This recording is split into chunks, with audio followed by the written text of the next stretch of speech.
you weren't here last week, Jesus said to the disciples, he told them that the temple would be destroyed after they had remarked to him about how amazing it was, how big it was, how grand it was, how beautifully decorated it was. They basically said to Jesus, do you see what we see? And he turns to them and he says, yes, but do you see what I see?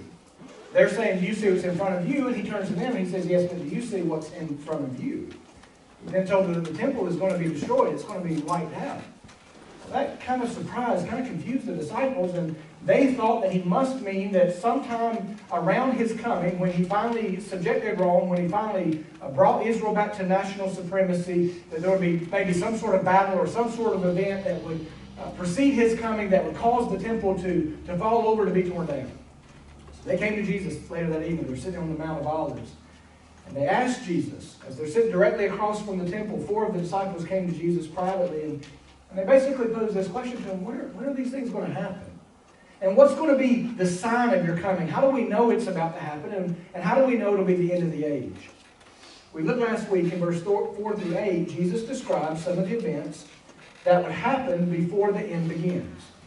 And it was so important. Jesus said, look, there are going to be famines. There are going to be earthquakes. There are going to be wars. There are going to be rumors of wars. There are going to be pandemics. There are going to be false messiahs that rise up. He said all these things are going to happen, but these things do not indicate that it's the end of the world. And literally, I didn't go there last week. There's really an application that can be taken from that. When it looks like the world is crumbling around you, it really doesn't mean it's the end of the world in the most literal sense. But Jesus said all these things are going to happen, but that's not the end of the world.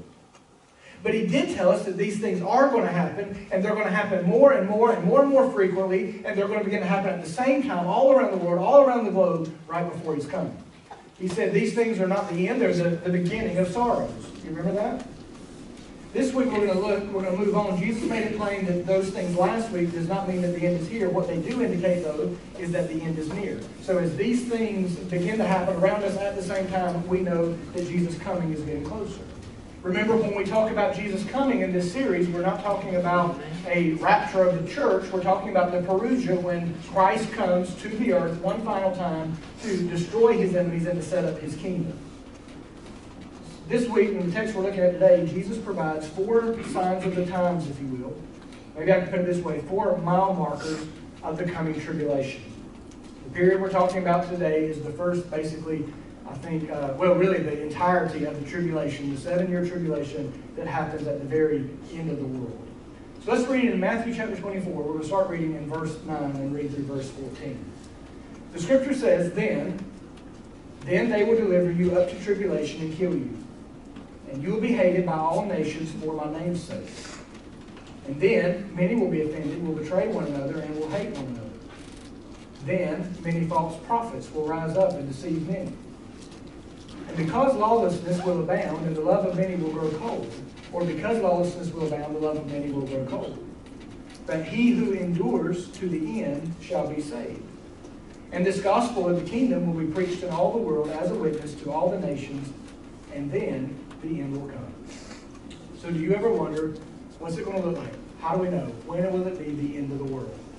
Jesus just said there are 4 things that are going to happen. And when these 4 things are complete, if you will, Jesus says, then will be the end of the world as we know it. I went to Wilson last night, where my dad's family is from, for Christmas.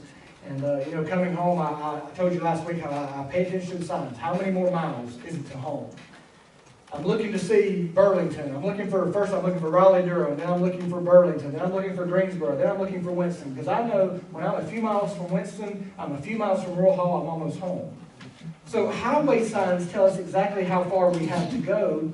But there's another thing, and those are mile markers. Mile markers simply reveal that we're getting closer. So highway signs literally have the number posted as this far to home.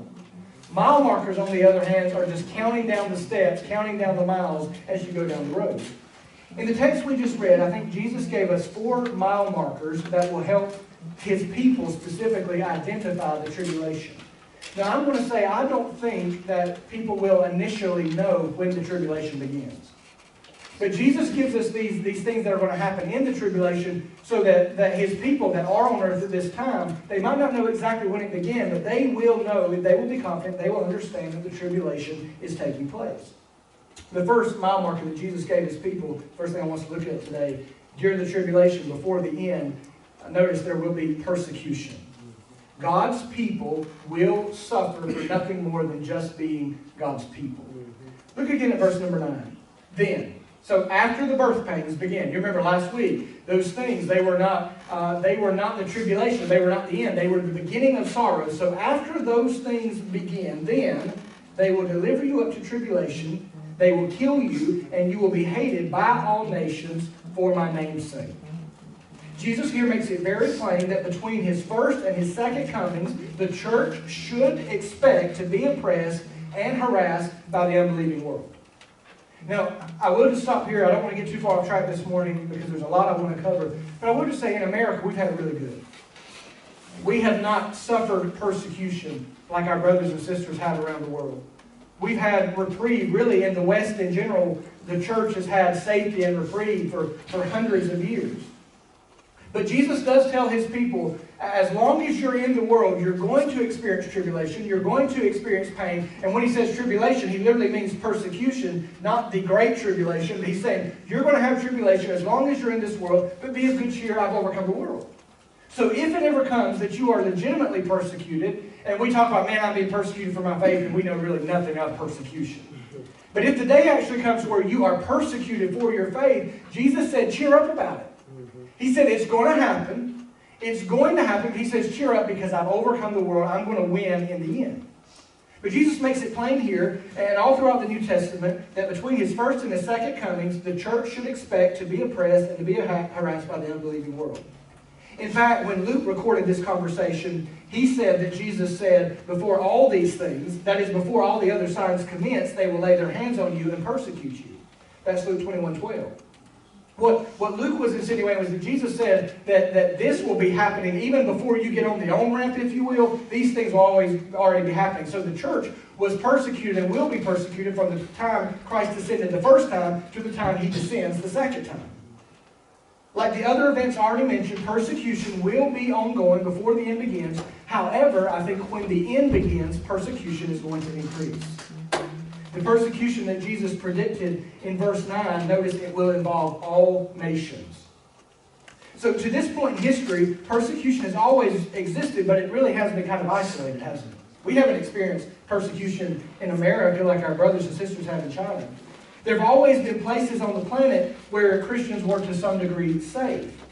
However, according to Jesus, in the end, there will be no safe spaces for God's people. In fact, persecution will go global when the end begins. So in other words, at the end of the world as we know it, there will be no safe place. There will be no nation that Christians can run to and find refuge. The word deliver that Jesus used in verse 9, it's used in all three Gospels that record this account. The word deliver means, because he says, they will deliver you over to tribulation or persecution. It literally means that they will surrender or turn believers over to authorities who will then put them in prison. Now, tribulation can be translated as anguish, affliction, persecution, pressure, trouble. All that's true. So, in other words, Jesus is saying that before the end of time, they will turn you over, and when they turn you in, the pain will begin. Now, who is the they that Jesus is talking about? Obviously, it's unbelievers, but more specifically, you're going to notice in Scripture, in the time of tribulation, when believers are turned over to the authorities, they will be turned over by friends and family. In fact, Jesus said in Luke 21, recording of this same conversation, Jesus said, you're going to be betrayed even by parents and brothers, relatives, and friends. That's how bad it's going to get. And he goes on, he says, and they will put some of you to death. In Mark's record of this conversation, Mark wrote, Jesus said, now brother will betray brother to death, and a father his child, and children will rise up against parents and cause them to be put to death. That's how bad things are going to get. But think about this from your own perspective. How could a child betray his parents in this way? How could a brother betray a sister in this way? How could it get so bad that they would do this? What will happen on earth that will cause friends and family to become this vicious, to literally turn their own friends and families over to the authorities, knowing that the authorities are going to torment them? Well, verse 10 answers the question. Verse 10 says, and then many will be offended, will betray one another, and will hate one another.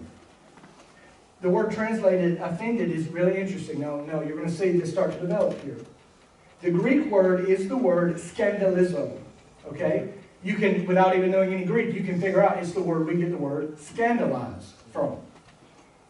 So this word scandalizo is where we get scandalized from. When Jesus said they, speaking of unbelievers, specifically friends and family, when Jesus said they will be offended, he was insinuating that there will be a scandal attached to having any relationship at all with any believer. Wow. Literally, it will be scandalous to call a believer your brother, or to go to dinner with even your parent who calls themselves a Christian. When Jesus says that they will be offended, he's insinuating this scandal will be attached to any relationship with any believer. In the last of the last days, believers are literally going to be blacklisted. And it will be dangerous to even be identified with someone who has not identified with the New World Order. People will be so afraid of being blacklisted themselves that they'll betray even their own friends and their family. Now, I just want to stop there and say it's not really hard to imagine, is it? That's already happening. Literally, if you won't get on board with the political agenda or any other specific agenda, you will be canceled. We're already seeing this happen around the world. And people will start to remove their endorsements. Close friends will start to say, well, we're really not that close, even in our culture now, if somebody is blacklisted, because you don't want to be blacklisted yourself. This really isn't hard to imagine. The rise of cancel culture has already laid the groundwork for this movement of madness. Now again, I'm not saying we're in the tribulation. What I am saying is we're not that far off, though. It's not that big of a jump, is it? Jesus went on to say in verse 9, not only will they deliver you, he said they will also kill you. Luke made it plain, whereas Matthew didn't, that Jesus said they will kill some of you. So not every believer will be martyred, but many will. Some believers, during the time of tribulation, believers that are still on earth, will be martyred for the name of Christ. The Voice of the Martyrs magazine estimates that there have been as many as 70 million believers murdered for their faith since this ascension of Christ. 70 million people.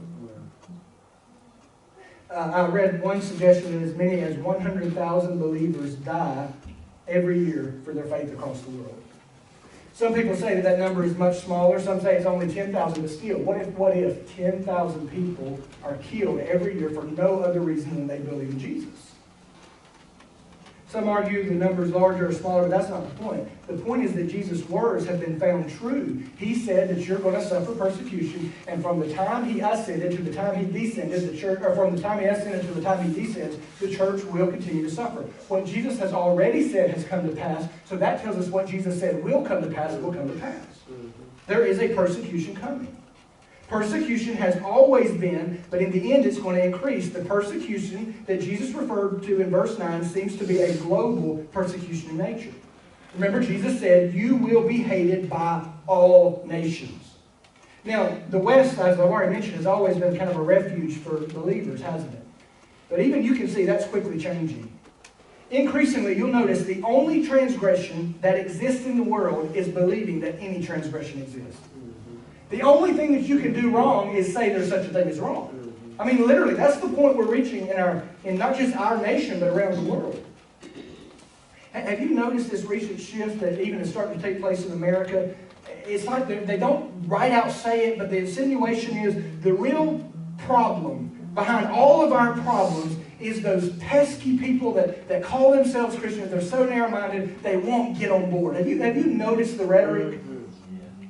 They seem to stand, they look at us, they stand in the way of progress, not really ever acknowledging what progress even is. What they call progress is actually major regress. That's a whole different sermon. Like the Jews in Germany before the Holocaust, believers are already being marginalized, even in the nations that once held some sort of Christian identity themselves. Have you noticed our political leaders, well, they will say, well, I'm a Christian, I'm a Catholic, but I don't believe all that stuff. Right? So any Christian who actually holds, no matter his denomination, no matter his position on different doctrines, any Christian who actually holds to a biblical theology, already even people who call themselves Christians are pulling away and saying, look, no, I'm not that kind of Christian. I'm not the kind of Christian who believes something. Right? That's where we are. It feels as if the setup for this crackdown is already underway. And again, we're Americans, so we have a very narrow view. But this is not just going on here, it's going on around the world. In fact, nations in Europe and Canada are 10 steps ahead of us already. America seems to stay maybe 5 to 10 years behind Europe and Canada. So what's going on in Europe and Canada will soon come to America. And in Europe and Canada, it has already been laws passed what preachers can or cannot preach. And if they preach these things contrary to the government, they will go to jail for it. So still you have to ask. So we're looking at this time of persecution in the tribulation. Brother will betray brother. I don't want to be blacklisted, so I'd rather give him up than give my life up. But you still have to ask, why is it? What's at the core of this? Why does the world hate the church so much? And I'll admit, we're not perfect, okay? We're not, and there are some stupid radicals in our ranks. That does happen. You know, you got those crazy people who you kind of shield your eyes and think, I hope they don't think we're like that, right? Those people do exist, but is that the majority of Christianity? It's really not. But isn't that what the majority of Christianity is portrayed to be? Okay, so why is it though? Why does the world hate the church so much? Yes, there are radicals. Yes, there are some who are disingenuous. There are some who are hypocrites. All that's true. But most believers are kind, compassionate, gentle, patient people. Not perfect people, but these are the things that we're striving towards. So why is it that the world can't stomach the church?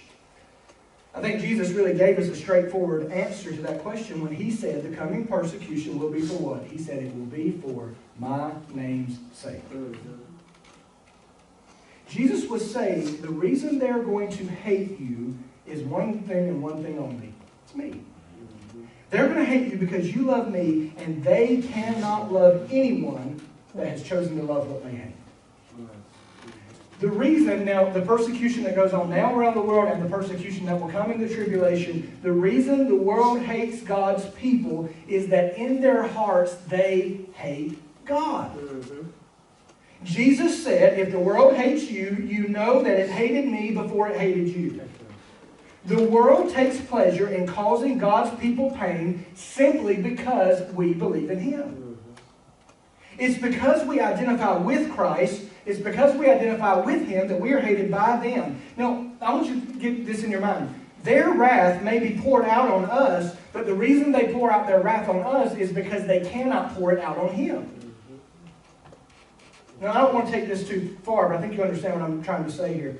Just as Christ suffered as our substitute before God, we suffer as His substitutes before men. What I mean by that is just as God poured out His wrath on Christ for man's sake, man pours out its wrath on Christians for God's sake. Wow. The reality is they torment us because it is the closest thing they can get to tormenting Him. Wow. When they reach out and they lay their hands on Christians, they are in essence reaching out their hands to lay them on Christ.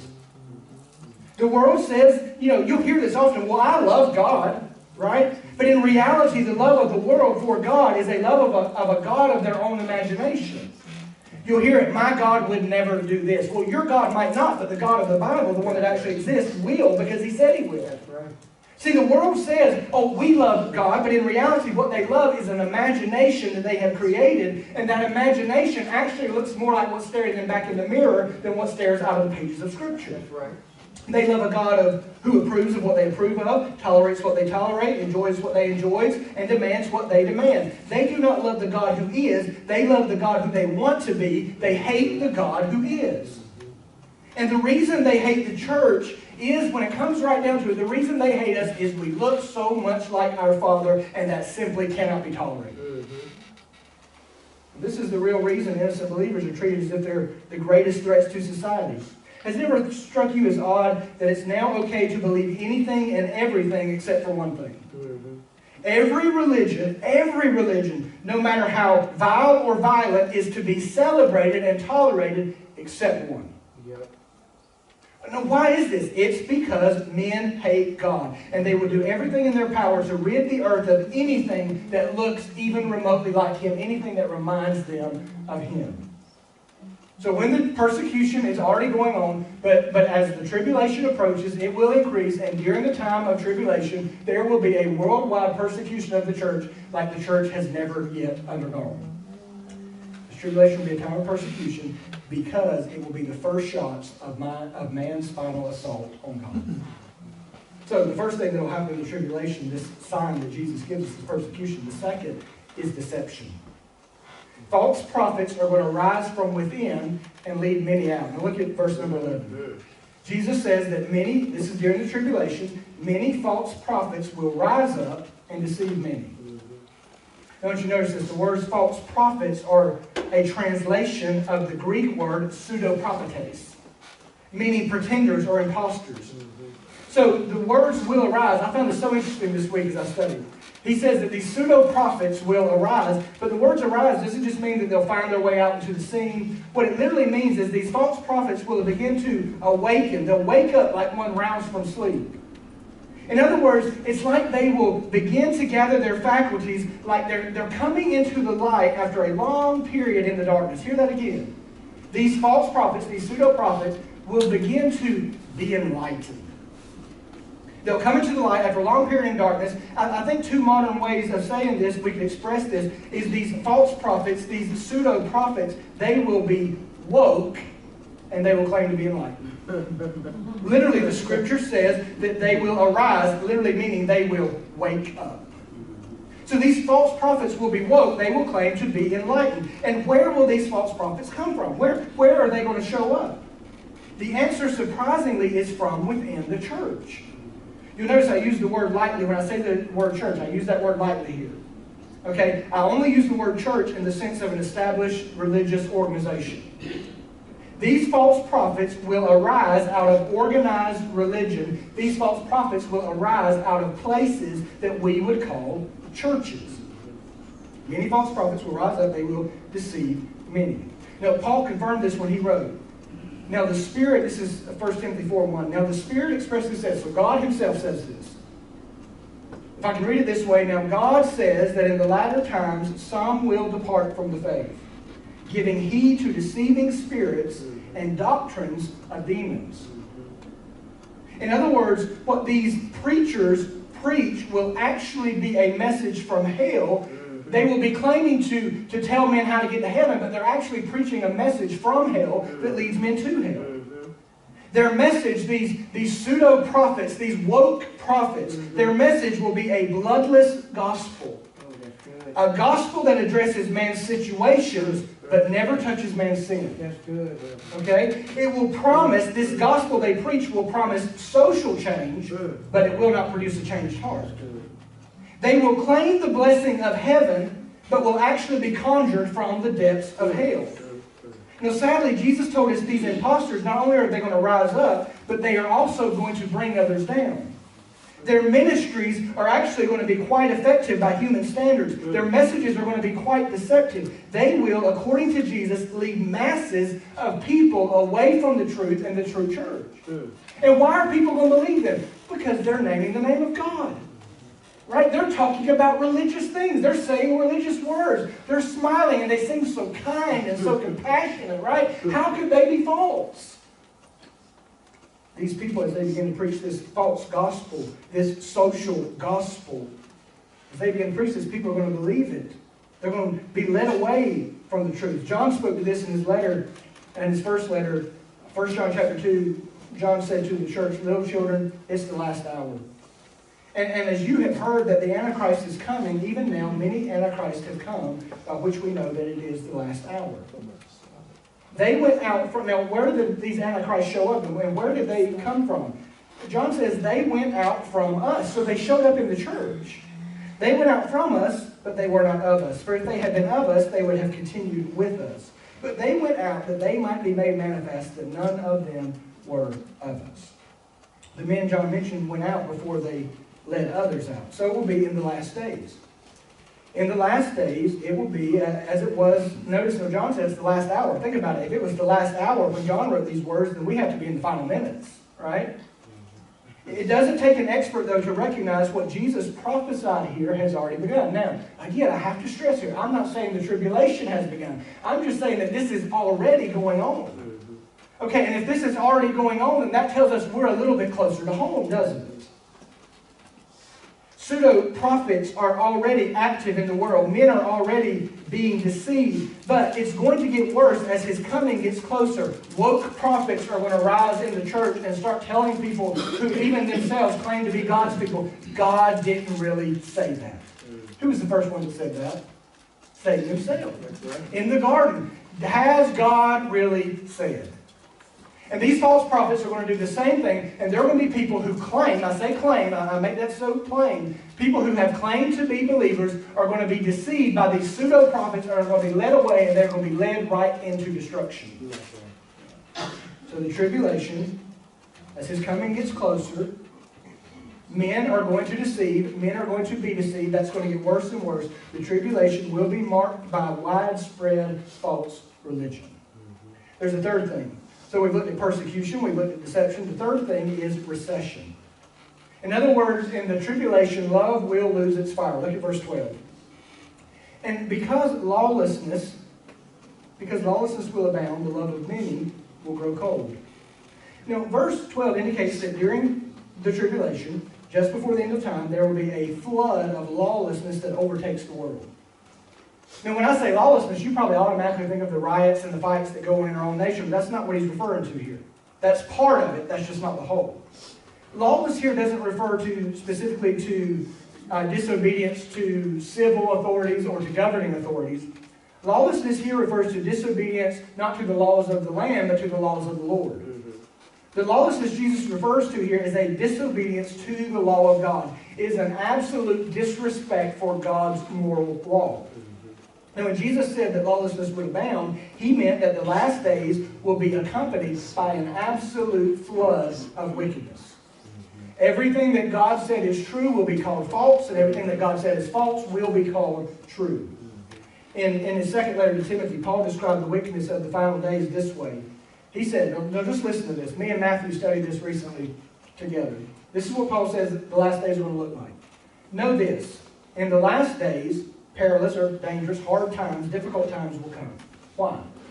He says, men will be lovers of themselves, lovers of money, boasters, proud, blasphemers, disobedient to parents, unthankful, unholy, unloving, unforgiving, slanderers, without self-control, brutal, despisers of good, traitors, headstrong, haughty, lovers of pleasure rather than lovers of God. They will have a form of godliness, but they will deny the power thereof. What does it sound like to you I just described? Today. In fact, I frame all of that in this one little phrase. The very first phrase says that in the last days perilous times will come because men will be lovers of themselves. We live in the selfie generation. I mean, literally, everything's about me, posting my life for all the world to see, for people to tell me how great I am, how great my life is, and most of the time we all know what we're posting is not the truth anyway. We're only posting what people want to see, honestly. We're only posting what we want people to see. But in the last days, people are going to absolutely be in love with themselves. Nobody is going to be able to be told they're wrong. Right? Children are going to despise and be hateful to their parents, and they're going to be patted on the head for it and told, you're doing a good job. In the last days, they're going to be lovers of money. People are going to be proud. They're going to be blasphemers. Have you started noticing that in most comedy, I just noticed this recently, in a lot of comedy movies you turn on now, at some point in the movie, there's just this quick scene that degrades Christ. Like degrades Christ himself specifically. There'll be some scene of off in the background, there's a Jesus-type figure doing something or saying something or involved with something that is literally blasphemy. This is going to be an unthankful generation, unholy, unloving, unforgiving. This is what they're going to be. They're going to be absolutely without self-control. Nothing will limit their lust. They're going to be brutal. I mean, people are just going to be brutal. Could there be a better list written to describe the selfie generation than the one that Paul wrote 2 millennia ago? Peter said that the last days will be marked by mockers of the truth who will live only to fulfill their forbidden pleasures. In other words, in the last day, I paraphrase that. But in other words, Peter said, in the last day, all people are going to care about is fulfilling their own sexual desires. Forbidden pleasures are going to be more important than anything in the last days. The last of the last days will be a time of unparalleled corruption. Verse 12 furthermore reveals that the actions of the last day will influence the attitudes of the last day. Notice Jesus predicted that because immorality will be increasing, love will be decreasing. The word translated as love is the Greek word agape, so we know that to be the love of God. If agape is the love of God, then it's my opinion that Jesus is talking about love for God. So I believe Jesus is saying, in the end, men will be what? Lovers of pleasure more than lovers of God. Isn't that exactly what Paul said? Because immorality will increase, love for God will decrease. Paul, through the inspiration of the Holy Spirit, confirmed this notion when he wrote these words, 2 Thessalonians 2. Brethren, concerning the coming of our Lord Jesus Christ and our gathering together to him, we ask you not to be soon shaken in mind or troubled, either by spirit or by word or by letter, as if from us, as though the day of Christ had come. Let me just paraphrase what he's saying there. He's saying, look, if somebody sends you a letter saying that Jesus has already come, it's not true. He says, this is why it's not true. He says, let no one deceive you by any means, for that day, the day of Christ's return, will not come unless the falling away comes first. And the man of sin is revealed, the son of perdition. Now, the falling away that Paul mentioned could also be translated with the word apostasy. Simply put, Paul was confident that Christ's appearance would be preceded by a great apostasy. Apostasy is a turning away, it's an abandoning previously held religious beliefs. So now, return with me to what Jesus said. Let's connect the dots. Jesus says, because lawlessness will abound, the love of many will grow cold. Near the end, the overflowing immorality of men will cause an undertow of apostasy. The ability to live however you want without any restraint will be so alluring, so tempting, that men will fall in love with sin and fall away from God. So the whole society will begin to lose any restraint. It will begin to lose any notion that there is a God in heaven that determines how we're to behave. The whole society will become thoroughly corrupt, and the harder they run after the sin, the further they will run away from God.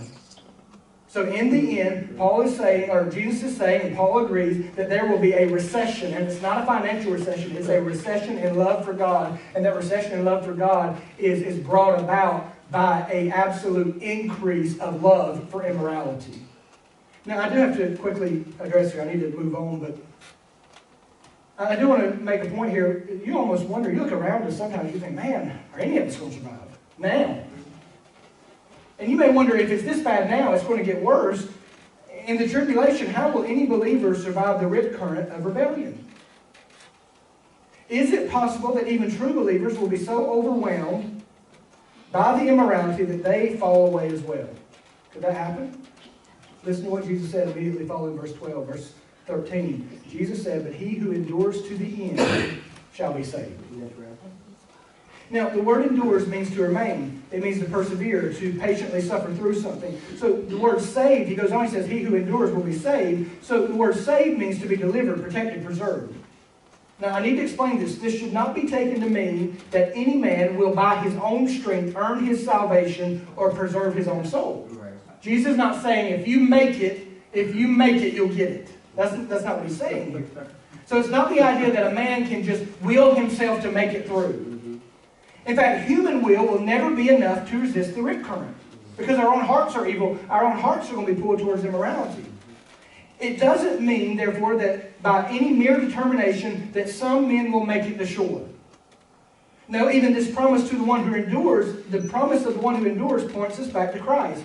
Endurance, let me put it this way, endurance is an affirmation of indwelling. That's good. Only those who are already preserved will persevere. Now, you might think, well, how can a man be preserved? What is it that can make a perishable man non-perishable? Well, Jesus told us the answer. He says, whoever believes in him, God sent his only Son into the world. Because he loved the world, God sent his Son into the world, that whoever believes in him should not perish, should not be made perishable, but should have everlasting life. The life, when you come to Christ, Christ comes to you. I've stressed that over and over. So the life of God infused in a man by the indwelling of God in a man is the preserving agent that renders a man imperishable. Jesus himself is our preserving agent. It's his presence in us that will enable those believers who are present in the tribulation to persevere even through pain of persecution. What I'm saying is that Christ will hold so tightly to those who belong to Him. He will hold tightly. He will not let them go. And He will deliver them safely to the Father. And not one of His sheep will be lost. That's right. But that's only those who are already preserved will persevere. Because it is Christ in us who will do it. Yes, God. In Luke 21, verse 16, I love this. Jesus said, the same account as Matthew 24. He said, you'll be betrayed even by parents and brothers, relatives and friends. They're going to put some of you to death. You'll be hated by all for my name's sake. Then he says this, not a hair of your head shall be lost. That's right. Notice he does not say a hair of your head will not be harmed. He doesn't say that, does he? Because, quite frankly, if people are going through persecution, a hair of their head will be harmed. I'm already kind of ahead of the game on that. I ain't got to worry about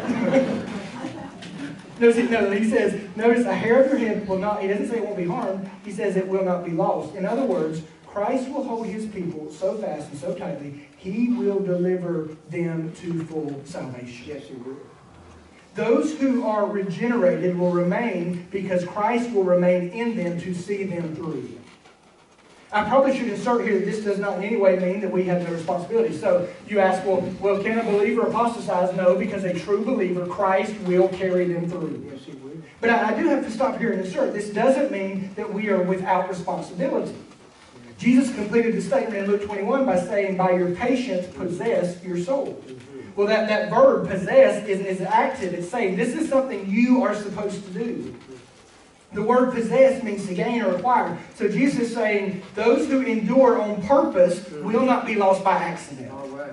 Those who endure on purpose, those who say, I will be faithful to Christ, Christ will not lose them.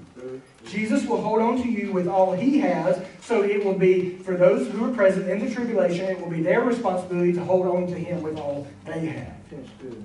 When immorality increases, affection for God will decrease. When lawlessness heats up, love is going to cool off. True believers, though, will never fall away, but unbelievers will have nothing to make them stay. Okay? So in the time of tribulation, those tribulation saints who are present at the time of tribulation, they will be preserved by God Himself. But people who claim to be believers but are not true believers will have nothing to hold them to Christ in that day of trouble, and they will walk away. There's a fourth thing and a final thing we need to look at quickly.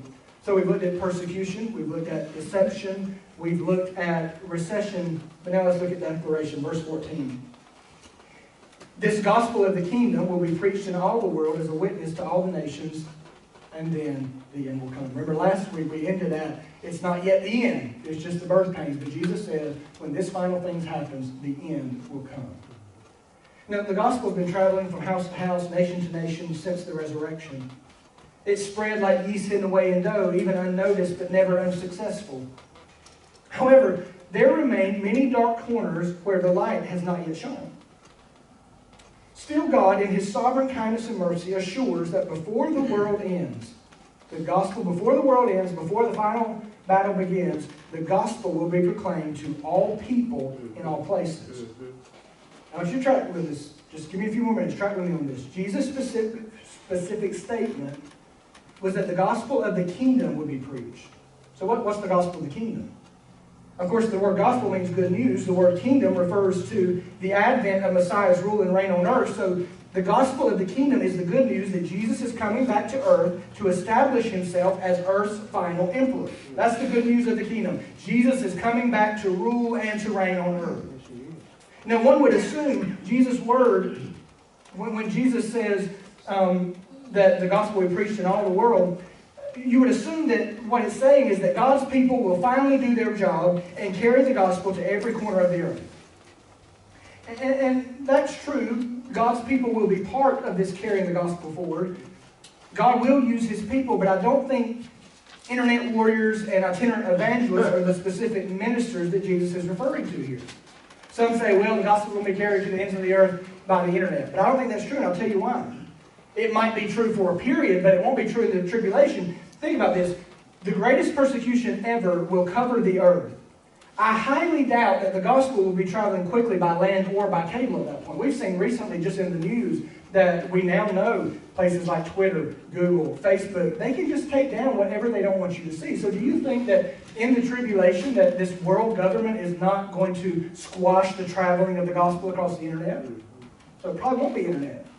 Well, you can say, well, maybe it's itinerant evangelists going in, and maybe so. We know there are 144,000 sealed witnesses, but even then, those will be persecuted, those will be killed, and there will be places that the gospel still doesn't reach.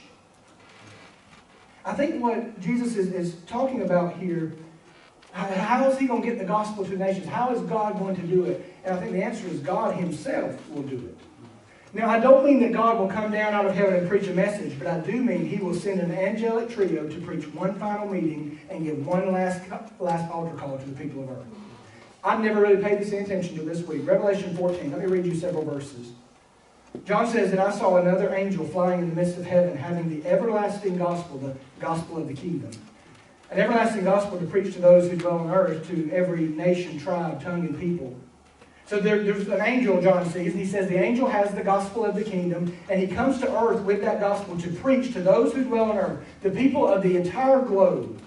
And this is what the angel says with a loud voice.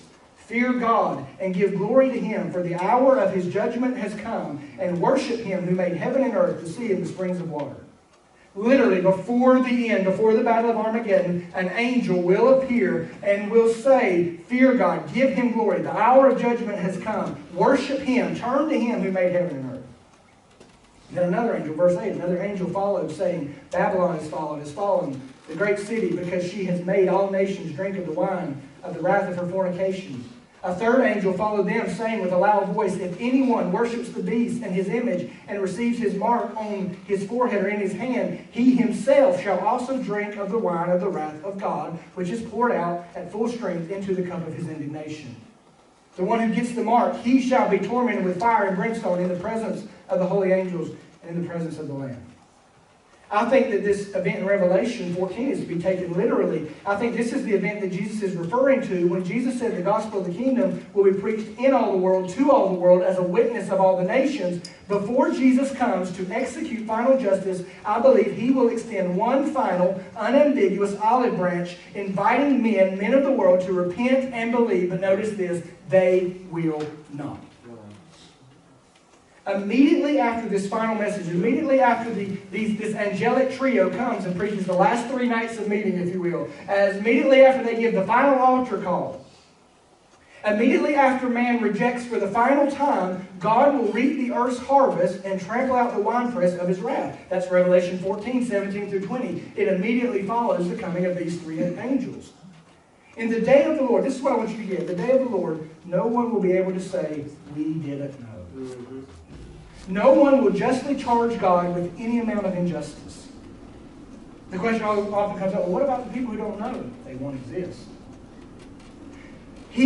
God himself will be perfectly vindicated when he unleashes hell on earth because he first offered heaven. That's right. The final message will serve as a witness to God's mercy and man's depravity. When the scripture says that, verse 24, that it will be preached in the world as a witness to all the nations, that can also be translated as a witness for all the nations. In other words, the gospel will be preached, the people will hear it, and they will reject it. The final message will serve as a witness of God's mercy and man's depravity. Think about this. When the nations gather against God in the final battle, we talk about Armageddon, they will not do it as misled or ignorant people. They will gather fully aware of what they are walking into. This angel will preach the gospel. The witnesses will preach the gospel. Man will reject it. The battle of Armageddon will essentially be a final open rejection of God's authority, mercy, and worthiness. The battle of Armageddon will literally be man shooting at God and saying, we will not be ruled. In the final moments of history as we know it, man will continue his hard march against God rather than easily and simply kneeling before him in his presence. Rather than just kneeling and saying, you're God and I'm not, man will march against God himself. And in the end, as it always has been, it will be men rejecting him before him rejecting them. That's right.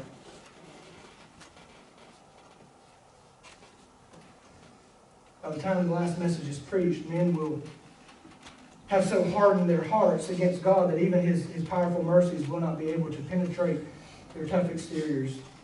The whole earth will simultaneously hear the truth broadcasted from heaven itself, and they will choose hell. The last meeting, the last message, the last altar call will serve as the final witness that man would rather be ruled by a beast than his Creator. My God. And the gospel will be preached, the last call given, and then the service is going to end, if I can put it that way. But when it ends that time, it's never beginning again. So I want to say this in closing. The gospel, according to Jesus, is going to find its way into every corner of the globe. But the question you need to answer this morning is, has it already found its way into your heart? There is this idea, and I'm not here to argue this morning. Can people who hear the gospel before the tribulation, if they're still here today, be saying, I don't really want to argue that. This is what I want to argue this morning. If someone hears the gospel before the tribulation and rejects Christ, what makes you think you'll accept him in the tribulation? I mean, really. Because the whole world is going to be deceived. Right? The whole world is going to believe the Antichrist.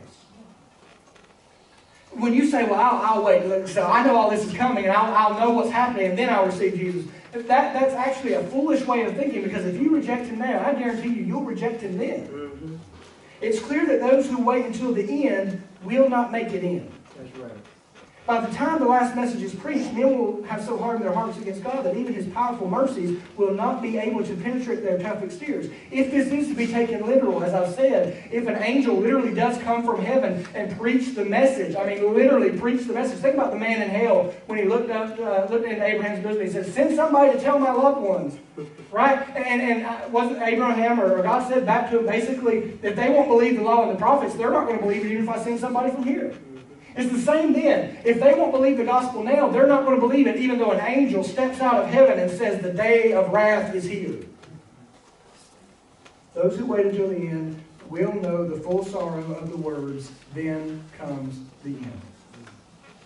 He's coming, and the question really that you have to answer is, have you come to him? Because if you have not already come to him, don't deceive yourself in thinking that you'll come to him then. Yep. To believers and unbelievers alike today, I want to close by just giving this final observation. I don't believe that we're in the tribulation. Okay? I don't. But everything we've discussed today, everything, it's already begun, hasn't it? And it's already begun in a way that has never been seen before in human history. Now, yes, I don't think we're in the tribulation. I do, however, want to assert here that it wouldn't require very much transition for the end to begin, would it? We're not far off.